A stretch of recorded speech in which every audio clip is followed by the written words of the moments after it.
தொடர்ந்து நம்மோடு பத்திரிகையாளர் திரு கோட்டீஸ்வரன் இணைப்பில் இணைந்திருக்கிறார். வணக்கம் திரு கோட்டீஸ்வரன், இணைப்பில் வந்தமைக்கு நன்றி. தற்போது விக்கிரவாண்டி இடைத்தேர்தலை புறக்கணிப்பதாக அதிமுக ஒரு முக்கிய அறிவிப்பை வெளியிட்டிருக்கிறது. அதிமுகவின் இந்த அறிவிப்பை தொடர்பான உங்களுடைய பார்வை என்ன பதிவு பண்ணலாம்? மொத்தம் இதுல 3 பார்வைகள் இருக்கு. முதல் பார்வை அதிமுக தொண்டர்களுக்கு அங்க ஒரு சோர்வு, மன சோர்வு ஏற்பட்டிருக்கும். அதாவது என்னடா நம்ம கட்சி ஒரு இடைத்தேர்தலில் போட்டியிடலையே. அதாவது தொண்டர்களோட மனநிலை என்னன்னா, வெற்றி தோல்வியை தாண்டி அவர்களுக்கு ஒரு அரசியல் வேலை, அரசியல் பிரச்சாரம் இருக்கணும், ஒரு 4 பேர் வரணும் போனோம், அதற்கு அவங்க ஒரு கூட்டத்துக்கு போனோம் வரணும். அப்ப அந்த அதிமுக தொண்டர்கள் முதல்ல இது ஒரு சோர்வா இருப்பாங்க. இந்த முடிவை மேபி அவர்கள் தொண்டர்கள் எதிர்பார்த்திருக்க மாட்டாங்கன்னு கூட நம்ம நினைக்கலாம். இது முதல் பார்வை.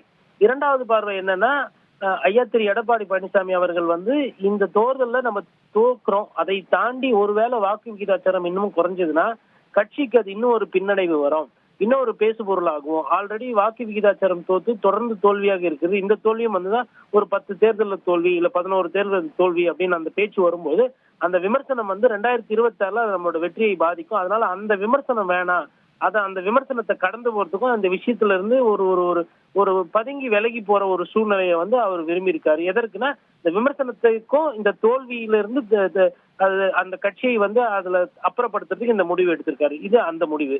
மூன்றாவது என்ன ஆயிருக்குன்னா, இப்போ அதிமுக களத்துல இல்லைன்னும் பொழுது ஆட்டோமேட்டிக்கா பாட்டாளி மக்கள் கட்சி 2வது இடத்துக்கோ இல்ல வேற ஏதோ ஒரு கட்சி, நாம் தமிழர் கட்சியோ இல்ல வேற யாருன்னா நிக்கிறாங்கன்னா அவங்க 2வது இடத்துக்கு வர்றதுக்கு அந்த சாத்தியக்கூறுகள் இருக்கு.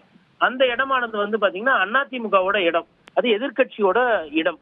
அப்போ ஜனநாயகத்துல ஒரு பிரதான எதிர்கட்சி கடந்த முறை ஒரு முதலமைச்சரா இருந்தவர் இன்னைக்கு அந்த கட்சி தலைவரா இருக்கும்போது இந்த இடைத்தேர்தல்ல இதெல்லாம் எதிர்பார்க்கிறதா. இடைத்தேர்தல்ல பணநாயகம் இருக்கும், ஜனநாயகம் குரல்வெளி நசுக்கப்படும், அமைச்சர்கள் எல்லாம் அங்க போய் பிரச்சாரம் பண்ணுவாங்க, வாக்காளர்களை கவர்றதுக்கு உண்டான எல்லாம் பண்ணுவாங்க. இது இந்த தேர்தலை எதிர்பார்த்தது தான். அதிமுகவோட இந்த இந்த முடிவானது பாத்தீங்கன்னா கண்டிப்பா அந்த கட்சிக்கு ஒரு பெரிய பாதிப்புல இருந்து இப்போதைக்கு தற்காலிகமா நம்ம இதை காத்துக்கிட்டோம் அப்படின்ற அந்த சூழ்நிலையில அவங்க பார்த்திருக்காங்க. அவங்க இதுல பார்க்க தவறுனது என்னன்னா, எல்லா தேர்தலையுமே ஒரு கட்சி நீரோட்டமா எதிர்கொள்ளணும். அதுதான் ஒரு கட்சிக்கு ஆரோக்கியமான ஒரு வழியாகும். ஒருவேளை இப்ப இவங்க நிக்காததுனால அந்த இடத்துல அது ஒரு செட்பேக். பொதுமக்களை பொறுத்தவரை என்னன்னா, இப்ப அதிமுக களத்துல இல்லாததுனால திமுகல பண்ண வேண்டிய அந்த ஆரவாரம் செலவுகள் அதெல்லாம் குறைச்சிருவாங்க. வாக்காளர்களுக்கு ரொம்ப குஷிப்படுத்தணும்ன்ற அந்த எண்ணத்துக்கு இப்ப இனி அவங்க போக மாட்டாங்க. கிட்டத்தட்ட அதிமுக தேர்தல நிக்காம போனது அங்க இருக்கிற பொதுமக்களுக்குமே ஒரு பின்னடைவு தான். அவங்களும் இதை விரும்பி இருக்க மாட்டாங்க. ஜனநாயகத்துல எதிர்கட்சி என்பது ரொம்ப ரொம்ப முக்கியம். அந்த எதிர்கட்சியோட அந்த பிரதான கடமையை அதிமுக இங்க செய்ய தவறுகிறதோ அப்படின்ற ஒரு ஐயம் எனக்கு பத்திரிகையாளர் எழுகிறது. நிச்சயமா கோட்டீஸ்வரன், இப்ப இடைத்தேர்தலில் முக்கிய கட்சிகளான திமுக, பாமக எல்லாம் வேட்பாளர்களை அறிவித்து வந்த சூழல்ல அதிமுக வேட்பாளர்களை யாரை முன்னிறுத்துவாங்கன்னு எதிர்பார்ப்பு எல்லார் மத்தியில் இருந்தது. இந்த நிலையில புறக்கணிப்பு போவதாக ஒரு அறிவிப்பை வெளியிட்டு இருக்காங்க. இது ஒரு பெரிய விமர்சனத்திற்கு உள்ளாகாதா?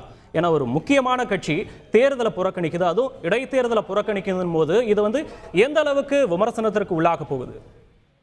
இது அதிகப்படியான விமர்சனத்துக்கு உள்ளாகும். அதாவது இவங்க என்ன எதிர்பார்த்தாங்கன்னா, வாக்கு அரசியல நம்ம தோத்துட்டோம்னா அது ஒரு பெரிய பிரச்சனையை கொடுக்கும், விமர்சனத்தை உருவாக்கும்னு சொல்லிட்டு இந்த முடிவு எடுத்திருக்காங்க. இப்ப போட்டியிலே நிக்காதது எந்த அளவுக்கு விமர்சனம் ஆகும்னா, ஐயா திரு ஓ பன்னீர்செல்வம் திரு கோட்டீஸ்வரன் மன்னிக்கணும், இடைமறிப்பதற்கு மன்னிக்கணும்.